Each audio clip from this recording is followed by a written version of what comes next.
Idea सारेगमपच्या या स्टेजवरचा आजचा हा शेवटचा सोहळा आहे. यानंतर आपण डायरेक्ट सगळे भेटणार आहोत ते महाअंतिम सोहळ्यात. त्याआधी मला तुम्हाला दोघांनाही विचारायचं आहे की 24 पासून ते आता टॉप 5 पर्यंतचा ह्या 10व्या पर्वाचा हा प्रवास तुमच्यासाठी कसा होता? आम्ही आजपर्यंत कधीही कुठल्याही अशा गाण्याच्या कॉम्पिटिशनमध्ये जज म्हणून किंवा असं कधी गेलो नव्हतो. आमच्यासाठी सगळंच नवीन होतं. सुरू झालं तेव्हा आमच्यासाठी पण खूप मोठं कुतूहल होतं ॲक्च्युली. कारण एक गोष्ट आम्हाला माहिती आहे की विजन कधी डोनेट नाही करतायत. जे डोक्यात वाचतंय की जे समोर दिसतंय ते कितीही एक्सप्लेन करत तरी जसं तसं नाही सांगतायत. सो आम्ही इथे असताना फक्त एकच गोष्ट केली की जे लहानपणापासून आम्ही कुठे शिकलेलो नाही म्युझिक. आम्ही फक्त निरीक्षण केलं, ऐकलं, बलस्थानं ओळखली गाण्याची, त्याच्यातलं काय चांगलं आहे. आणि हा जो आमचा काही दोघा भावांचा एक बारीकसा जे काही निरीक्षण होतं आणि ज्या पद्धतीने आम्हाला संगीत समजलंय तेच आम्हाला जसं समजलंय तितक्या सोप्या भाषेमध्ये यांना सांगण्याचा प्रयत्न केला.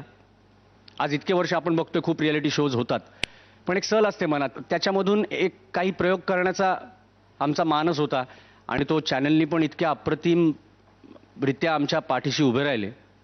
त्याबद्दल सर्वप्रथम मी खरंच झी मराठीचा आभार मानतो. आमच्यासाठी ना, मी मागे पण एकदा बोललो होतो की आमच्या कार्यक्रमात म्हणा किंवा आमच्या रेकॉर्डिंगमध्ये म्हणा किंवा आमच्याशी रिलेटेड जे लोक असतात ना, ते लोक आम्हाला, त्याच्यामध्ये आम्ही खरोखर परमेश्वराचा अंश मानतो. उगाच नाही झालेलं, हे कुठेतरी काहीतरी लिहिलेलं असतं आणि त्यानुसारच तुम्हाला तुमच्याबरोबर ते घडत असतं. सो आमच्यासाठी इथं असलेली प्रत्येक व्यक्ती, प्रत्येक मन, प्रत्येक आत्मा हा खूप महत्त्वाचा आहे. आणि या स्पर्धकांसाठीच नाही पण अजय अतुलच्या करिअरसाठी सुद्धा हे 10वं पर्व खूप मरेपर्यंत लक्षात राहील.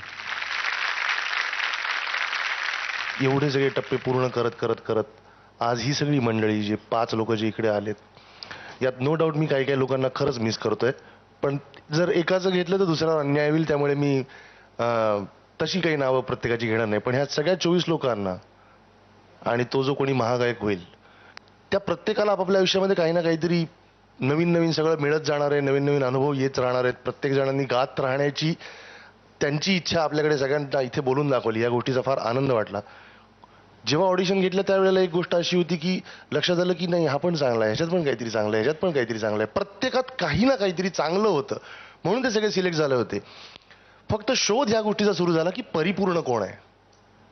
असा एक प्रयत्न होता आमचा की ह्याच्यातनं कोण प्रत्येक रोलमध्ये घुसण्याचा प्रयत्न करून त्यात किती सक्सेस होत राहील.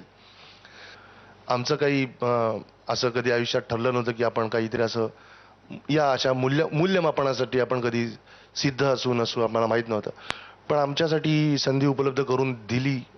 आमची मनं फार आम्ही कधी उघडत नव्हतो, ती आम्हाला लोकांपुढे, आमच्या सगळ्या कंटेस्टंट पुढे, तुमच्या सगळ्यांपुढे उघडता आली. आणि तुम्ही सगळ्यांनी ते गोड मारून घेतलं, त्यात आम्हाला सपोर्ट केला सगळ्यांनी. आनंद वाटला. महाराष्ट्राच्या जनतेने अत्यंत भरभरून प्रतिसाद दिला. खूप फोन येतात, आम्हाला स्वतःला सांगतात की खूप छान वाटतं ऐकायला आणि मस्त वाटतं. कधी वाटलं नव्हतं की आपल्याला असं पण काहीतरी जमेल. एक गोष्टी जाणीव झाली की जेव्हा आपण काहीतरी शिकत असतो आणि जेव्हा आपल्याला एखाद्या गोष्टीची आवड असते आणि त्या आवडीतनं आपण काहीतरी शोधण्याचा प्रयत्न करतो, त्याची बलस्थानं शोधतो, त्यातलं चांगलं वाईट जे पण काहीतरी पाहतो ऐकताना, म्युझिकमध्ये मी म्हणतोय, तर ते जे ऐकण्याची जी वृत्ती असते ना, ती वृत्ती मधल्या काही काळामध्ये थोडीशी बंद झाली होती. कारण आपणच केलेलं आपण ऐकत, आपणच आपलं क्रिटिसाइज करत होतो. यावेळेला इतरांचं सगळं ऐकत आपलं जुनं, नवं, चांगलं सगळं जे काही महाराष्ट्रातलं, भारतातलं जे पण उत्तम आहे ते ऐकण्याच्या एक रिफ्रेश होत गेलो. खूप मला आनंद वाटायचा दरवेळेला आणि अभिमान वाटायचा की आपण एवढ्या समृद्ध गाण्यांनी परिपूर्ण आहोत. असे संस्कार आपल्यावर झाले. त्या सगळ्या संगीतकारांना, इथे आलेल्या सगळ्या गेस्ट जजेसला सगळ्यांचे आभार. सुपर मजा आली फार. All the best. प्रिया, तुला कसं वाटलं? हे आयडिया सारेगमपचं हे 10वं पर्व ह्या काही लोकांशिवाय होऊच शकलं नसतं. तुम्ही दोघं, आपली एंटायर म्युझिशियनची टीम, आपले सगळे कंटेस्टंट्स, आपले सगळे PCR मध्ये बसलेले मंडळी आणि अर्थातच सगळे प्रेक्षक. So without them it is really impossible.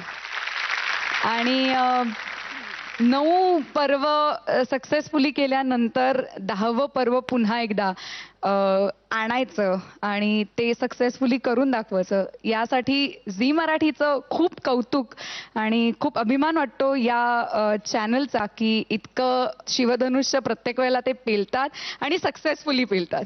So त्यासाठी सगळ्या प्रेक्षकांचेही मनपूर्वक आभार आणि झी मराठीचेही आभार.